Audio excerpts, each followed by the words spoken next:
jumlah masyarakat Indonesia yang bergantung keekonomiannya dari industri pulsa retail kurang lebih sekitar 5 sampai 7 juta jiwa. Wow.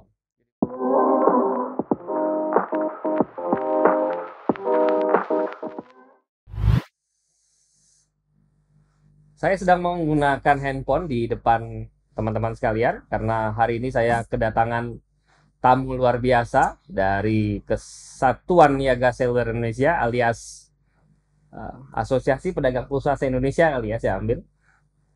Terima kasih teman-teman sekalian, jumpa lagi di forum di Aktual Podcast, podcast terkini, terhebat dan terpercaya, dan tentu saja bukan isu kaleng-kaleng. Hari ini kita membahas soal tadi yang saya sebut ya, soal bagaimana nasib counter pulsa di masa sekarang. Sudah ada bersama saya Presiden ya, bukan Ketua Umum ya? Ketua Umum dong. Oh, Ketua Umum Kesatuan Presiden, Niaga Seluler Indonesia.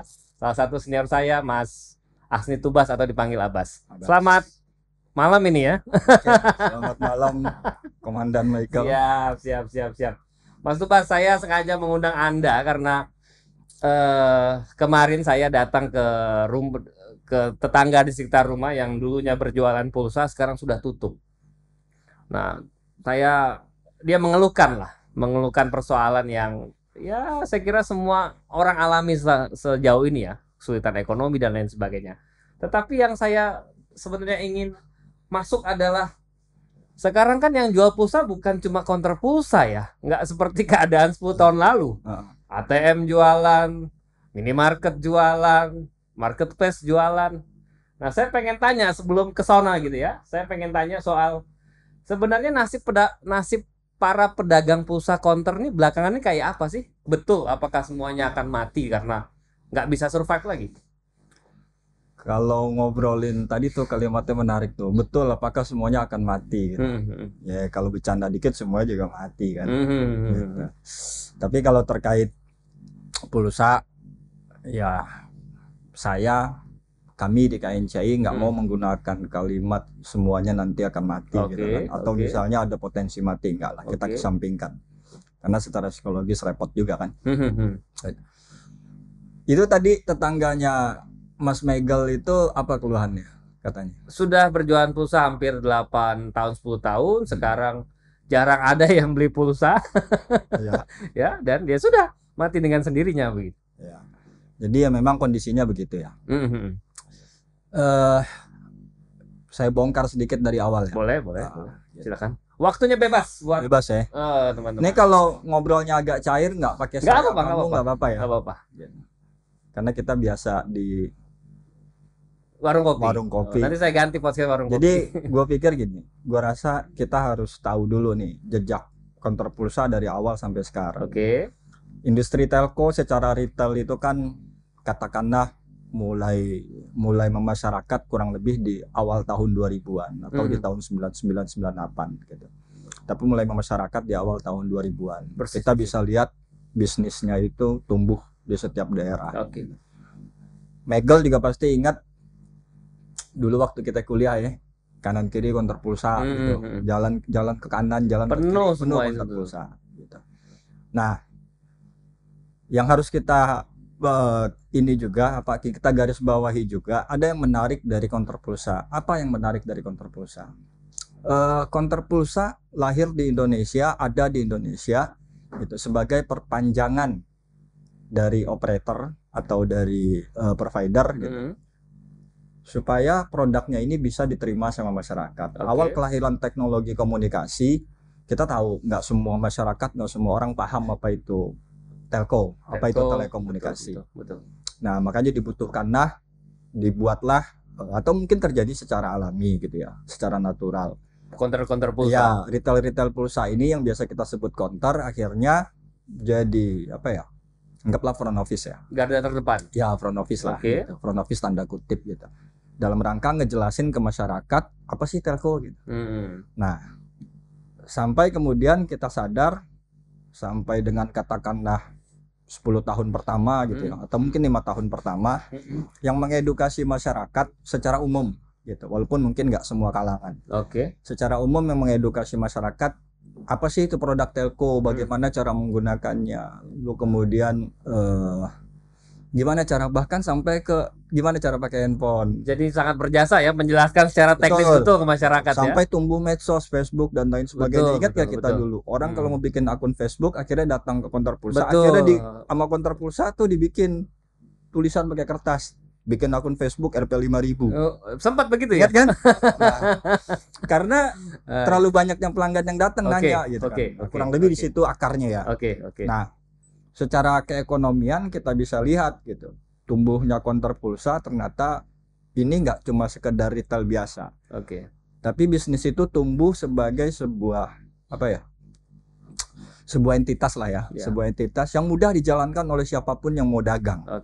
Orang mau dagang modal 100.000 udah bisa buka konter pulsa. Betul, sempat ramai dulu 50.000 bahkan modal 50.000 gitu. Bahkan kayak gue dulu tinggal di kontrakan gitu kan, ngekos gitu. Di kosan, depan pintu kosan taruh etalase kecil, jualan pulsa, modal 50.000, pagi isi saldo 50.000, habis siang isi saldo 50.000, akhirnya jadi bisnis yang merakyat. Nah itu udah nggak terjadi sekarang. Sekarang terpinggirkan gitu ya, terpinggirkan perlahan-lahan ya, katakanlah sekali lagi secara alamiah ya, secara natural gitu ya. Betul memang gitu ya, kelahiran teknologi, kemajuan teknologi, segala sesuatu prosesnya sekarang lebih digital, bukan lebih digital, memang digital gitu ya. Ya akhirnya kita perlahan-lahan bisnisnya tergerus. Kan gitu. Sesuatu yang alamiah tergerus itu? Bisa dikatakan alamiah. Kita juga harus jujur alamiah gitu ya. Kayak dulu nih gitu, wartel tumbuh bisnisnya gitu, muncul industri telco, akhirnya secara alamiah tersingkir. Betul, gitu ya. Betul. Ingat wartel itu sempat menjamur gitu. Kemudian rental PS misalnya. Juga termasuk warnet ya. Betul, warnet gitu. Handphone akhirnya semuanya udah bisa main game, nggak perlu lagi ke warnet kan gitu. Jadi ya memang harus kita akui itu terjadi secara alami. Pertanyaan saya kembali ke tadi, jadi situasi hari ini gimana? Nah, situasi hari ini jauh berbeda dengan kurang lebih 5 tahun lalu aja, itu jauh banget. Kenapa bisa jauh berbeda? Karena proses penetrasi pasar yang dilakukan melalui digitalisasi gitu, melalui digitalisasi misalnya e-commerce gitu, lalu kemudian sejenis buat pembayaran tuh, dompet digital gitu, dompet digital gitu. Gateway payment, betul. Gitu. Nah kemudian juga masyarakat kita udah teredukasi gitu, habitnya berubah gitu. Tadinya mungkin belanja harus jalan kaki, tapi sekarang tinggal lewat handphone sudah bisa. Apalagi pulsa. Pulsa ini kan bukan barang yang harus diterima secara fisik, kemudian kita lakukan semacam kegiatan fisik, terus baru kemudian bisa dipakai, kan enggak? Gitu. Pulsa namanya aja pulsa elektrik gitu. Kita bisa beli lewat mana aja secara online. Gitu. Nah ini tergerusnya di sini. Jadi karena persoalan memang masyarakat teredukasi, dunia teknologi juga berkembang secara baik gitu ya. Akhirnya orang merasa bahwa beli pulsa nggak harus datang ke konter pulsa. Baik. Tetapi yang saya ingin tanya tadi, persoalan bisnis tetangga saya yang mati tadi, karena ini menyangkut kepentingan orang banyak, saya yakin ya. Mungkin teman-teman KNJ punya database berapa sih sebenarnya sekarang sudah berkurang itu? Jadi gini, tadi kan dibilang memang terjadi secara natur. Tapi kemudian bukan berarti itu bisa diabaikan tuh. Bukan berarti ketika ada sebuah fenomena, kemudian fenomena itu betul-betul hanya dianggap sebagai fenomena, ya udah biarkan, kan enggak. Konter pulsa udah jadi bisnis yang luar biasa bagus buat distribusi pendapatan di seluruh masyarakat. Sampai dengan kurang lebih 2017 itu ya, kami komunikasi sama teman-teman di provider, jumlah konter pulsa di Indonesia itu 300.000. 300.000 ya. 300.000 konter pulsa itu yang terdata oleh operator, artinya yang mempunyai komunikasi langsung sama operator. Kita kan kalau jualan itu punya media ya. Punya media. Nah, media ini terdaftar di operator. Di luar itu tentu pasti lebih banyak ya. Nah, di luar itu banyak bukan lebih banyak, tapi memang sangat banyak gitu. Konter-konter yang nggak berhubungan langsung, yang jualannya itu nggak menggunakan media operator. Tadi misalkan buka depan kosan, kontrakan gitu ya. Dan itu jumlahnya luar biasa banyak gitu. Kita ambil aja misalnya 50% dari jumlah yang terdata, kurang lebih berarti 150.000 tambah 300 berarti sekitar angkanya kurang lebih sekitar 500.000. Itu menurut pengamatan kita. 500.000 gitu. Bang Michael juga pasti ingat gitu. Konter pulsa dulu orang anaknya misalnya lulus SMA akhirnya kerja di counter, kan gitu ya? Ya. Bahkan kemudian lulus kuliah belum ada apa-apaan, mesti nganggur, bisa sambilan gitu. Nah itu bisa menyerap tenaga kerja itu sampai 1,5 juta orang. Riset yang dilakukan oleh KNCI ya. Karena rata-rata counter pulsa itu jumlah karyawannya itu kurang lebih sekitar 3 kalau dirata-ratain. Wow. Saya punya counter sampai dengan tahun 2020 aja. Counter saya kecil, cuma 1. Karyawan saya 3. Wow. Gitu, karyawan 3 gitu. Ya artinya kalau kita rata-ratakan 3 aja, berarti kurang lebih ada 1,5 juta pekerja. Oke. 1,5 juta pekerja di sektor non formal. Kalau nggak salah ini angkanya itu waktu diskusi sama Kominfo beberapa tahun lalu, 1,5 juta ini bisa disebut sekitar 1-2% jumlah tenaga kerja di sektor formal nih. Menyumbang, berkontribusi banyak gitu ya. Kita tarik lagi nih datanya nih, kita tarik lagi nih. Kita spesifikin lagi nih kan, kita buat lebih spesifik datanya. Ya artinya sama ownernya, kemudian jumlah masyarakat Indonesia yang bergantung keekonomiannya dari industri pulsa, retail kurang lebih sekitar 5-7 juta jiwa. Wow, jadi banyak ya. Sekarang berapa? Sekarang karena kami belum ada riset lanjutan ya, cuma ya fenomenanya bisa dilihat ya. Dulu kita nengok kanan kiri kan semuanya counter pulsa. Sekarang kita nengok kanan kiri udah nggak kelihatan. Gitu. Ya mungkin berkurang sampai setengahnya. Tapi pernah ini nggak pernah melakukan entah riset entah apa namanya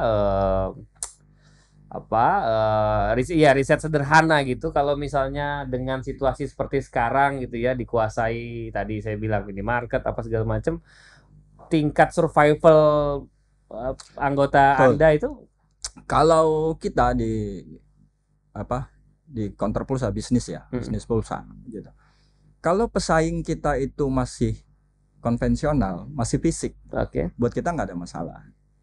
Walaupun katakanlah misalnya nih ya, gitu.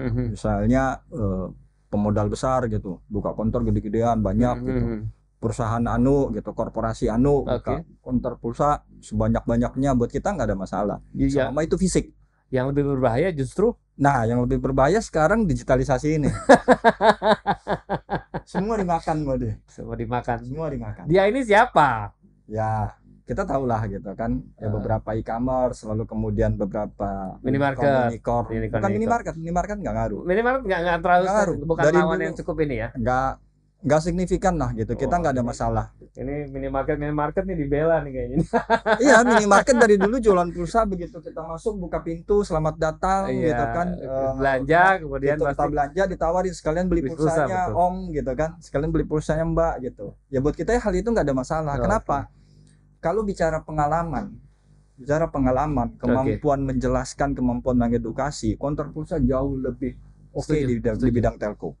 Nggak ada satupun usaha berupa fisik ya, konvensional nih, dia bikin counter, walaupun misalnya barengan sama supermarket, kalau pelanggannya ada sesuatu yang bisa jawab cuma counter. KNCI itu melakukan training itu ya kepada anggotanya ya? Enggak, itu terjadi aja secara alamiah gitu. Karena saya nggak pernah lihat orang isi pulsa kemudian isi perdana di mana di Alfamart atau di Indomaret gitu ya. Semua pasti jangan sebut merek lah. Terlanjur sebut merek.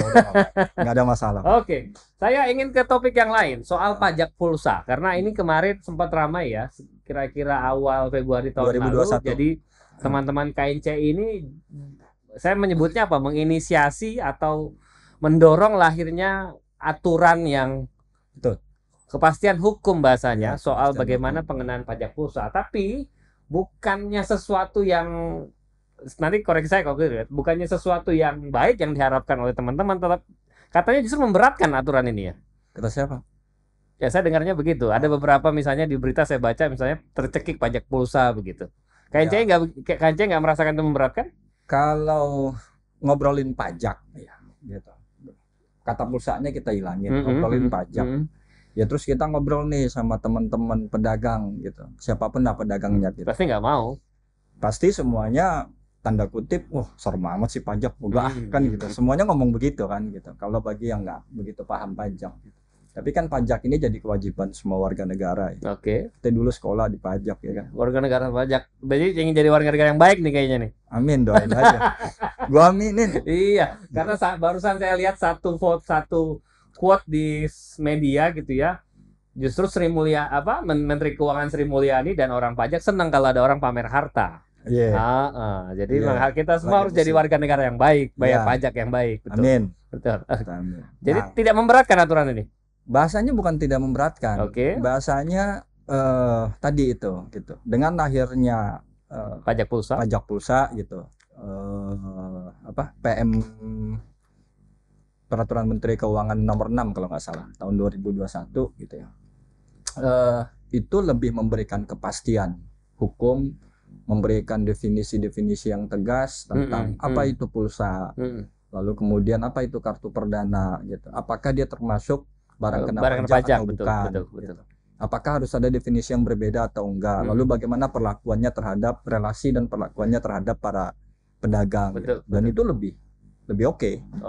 Membuat kita jadi tahu gitu ya. Oh ternyata begini, sehingga kita bisa mengambil posisi usaha kita harus begini.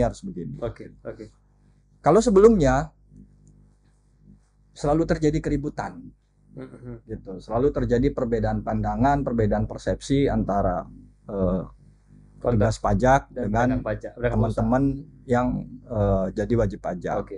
Gitu. Menurut kita ya, ini bukan objek pajak. Ini bukan barang kena pajak.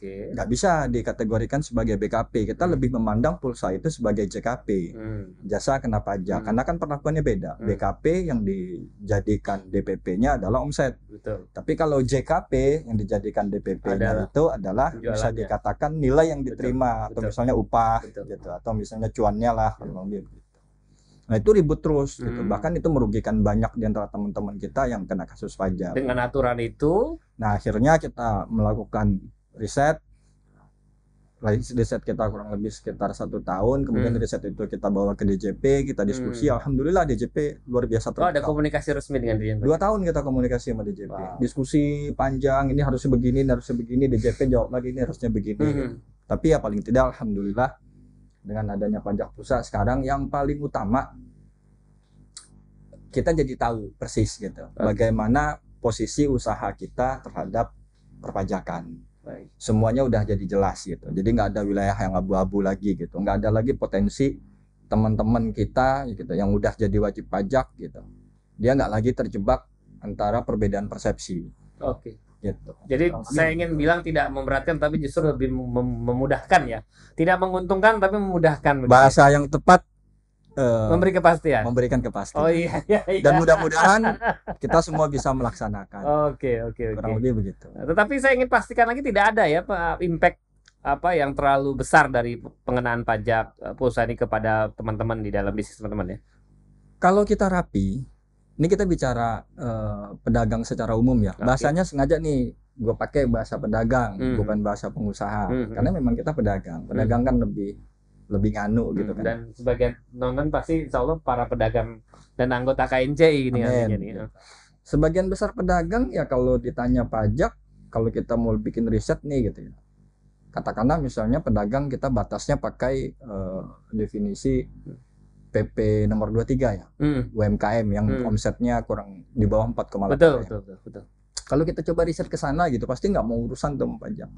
Nah disinilah gitu, harusnya memang pemerintah dalam hal ini Dirjen Pajak harus benar-benar mampu memberikan edukasi sampai ke bawah, sosialisasinya itu harus benar-benar jalan. Nggak bisa kemudian ketika ada para pedagang, para wirausaha tersangkut masalah pajak lalu kemudian dibilang gitu, kan kami udah ada aturannya. Kenapa bapak usaha nggak baca peraturan tentang pajak? Yang nggak bisa gitu juga dong. Kurang lebih. Jadi sosialisasinya harus sampai ke bawah, orang harus ngerti. Jadi orang nggak ada lagi gitu mau bikin NPWP atau urusan jadi wajib pajak, nggak ada lagi orang serem gitu. Nggak ada lagi orang misalnya jadi AIUEO gitu. Kurang lebih begitu. Siap.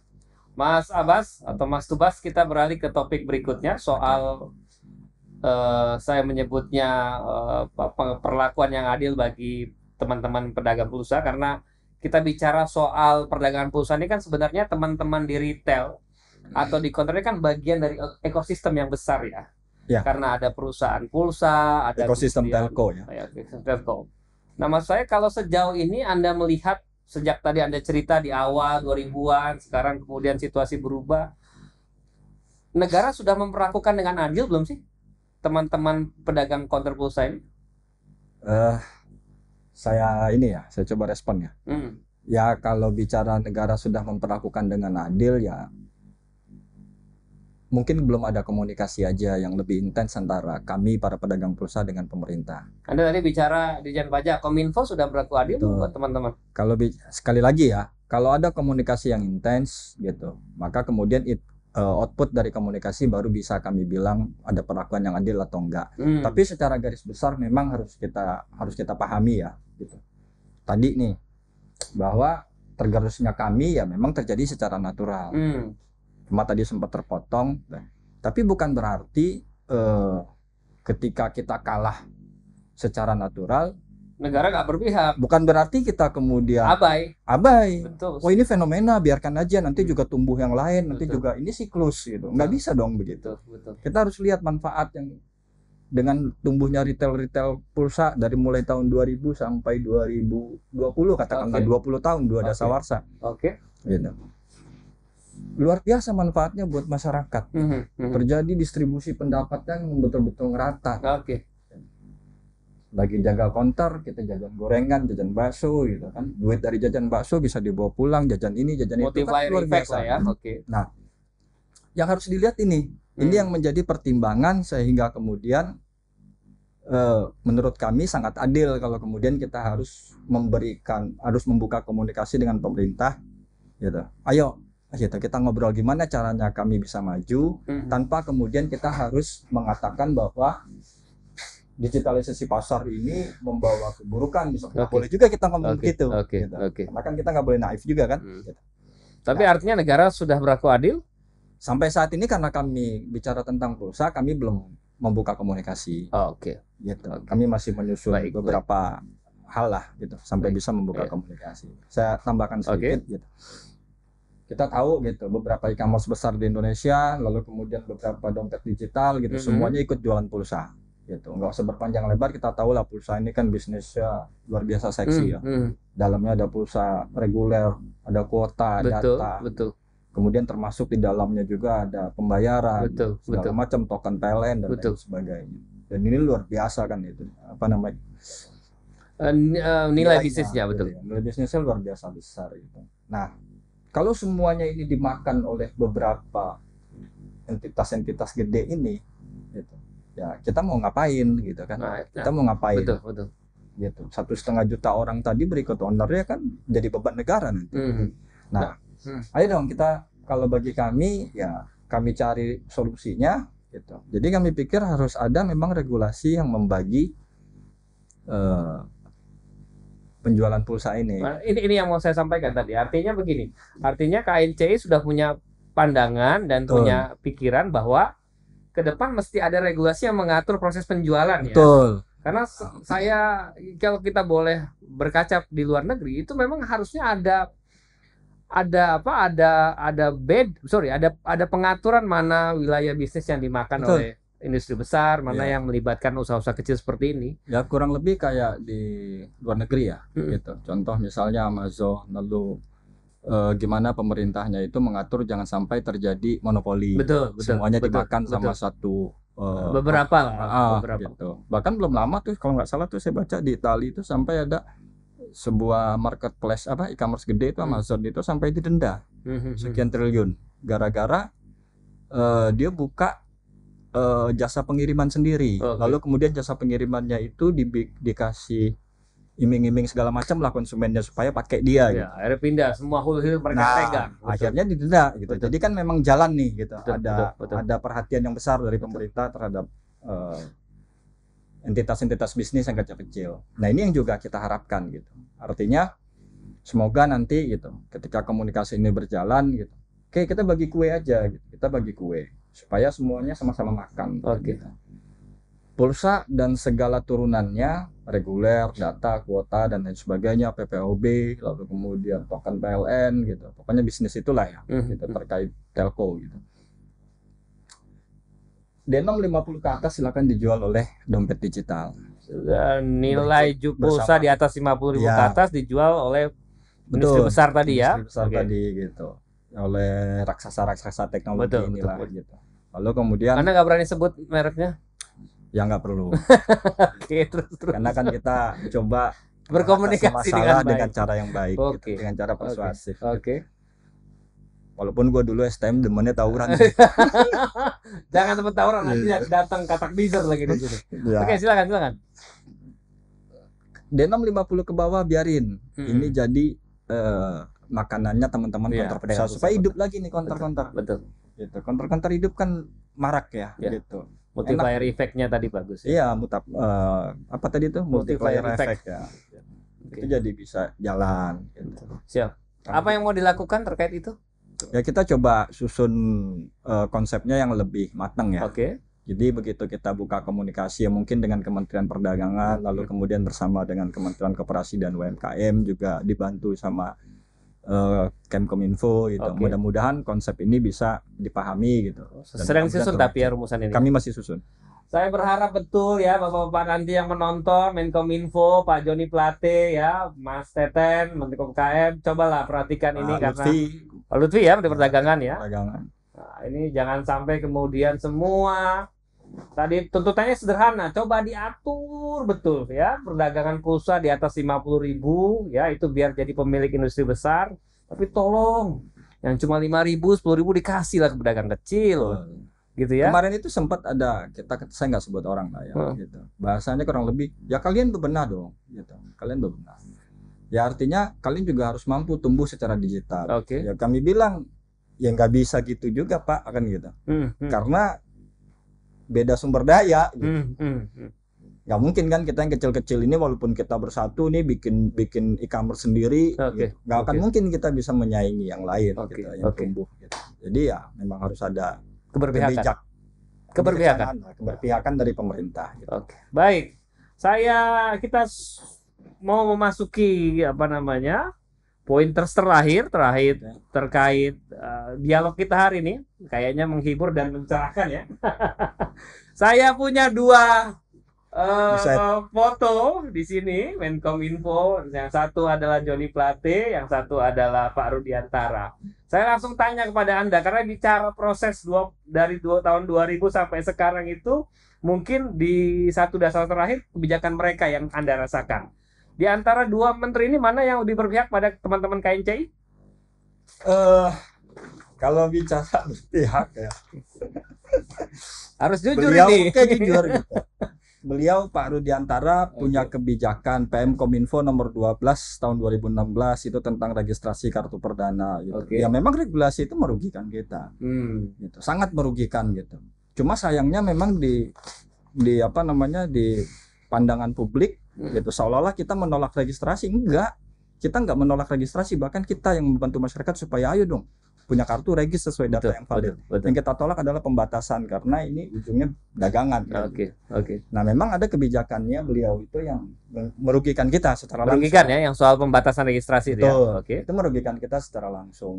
Lalu kemudian Pak Joni Plate sampai saat ini ya memang belum ada komunikasi.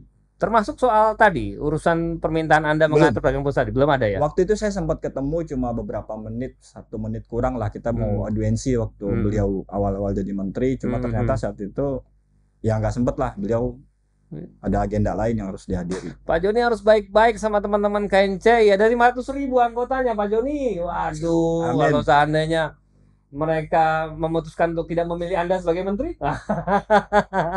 ini pasti sesuatu yang bahaya buat Anda nantinya. Oke, terakhir ini terkait dengan ya saya kira ujung diskusi ini harus ditutup dengan apa harapan Anda terhadap pemerintah, terhadap Kominfo agar kemudian bisa menata dan membuat regulasi yang saya pikir kita berharap semua ya bisa menguntungkan teman-teman Anda. Bicara bisnis secara umum aja ya. Gitu. Karena kami pun melihat gitu ya. Ketika raksasa teknologi ini muncul di Indonesia, tumbuh investor besar baik dari luar dari dalam masuk gitu. Kita tahulah gitu ya. Semuanya kurang lebih dengan mudah dimakan sama mereka gitu ya. Walaupun ini katakanlah natural gitu ya. Gitu. Maka ya memang harus ada kepedulian dari pemerintah real nyata gitu. Nggak cuma bikin regulasi habis itu biarkan, enggak. Tapi regulasi itu diterapkan, bikin regulasi kemudian diterapkan gitu. Jangan sampai terjadi monopoli gitu. harus ada apa ya namanya, pengawasan supaya tetap pasar itu persaingan sehatnya ada. Gitu. Kurang lebih begitu juga di sektor pulsa. Di sektor pulsa kan jumlah kita jauh lebih banyak nih yang kalau kemudian mati. Betul. Kan Betul. Gitu. Pertimbangannya kan itu. Betul. Gitu. Nah, nggak ada masalah dong gitu. Kalau kemudian resolusi yang sedang kami susun gitu, mudah-mudahan ini bisa diimplementasiin gitu kan ya. Gitu. Yang digitalisasi tetap jalan, lalu kemudian yang nggak mampu melakukan digitalisasi karena perangkatnya juga nggak oke, sumber dayanya kami juga nggak mampu gitu kan. Gitu. Tapi secara konvensional juga tetap jalan gitu. Pertanyaan terakhir gitu. Pernyataan lah ataupun pertanyaan secanggih apapun dunia gitu, sedigitalisasi apapun kita punya budaya, kita punya perilaku gitu, emang masalah kalau kemudian kita datang ke warung terus belanja pakai duit tunai? Betul.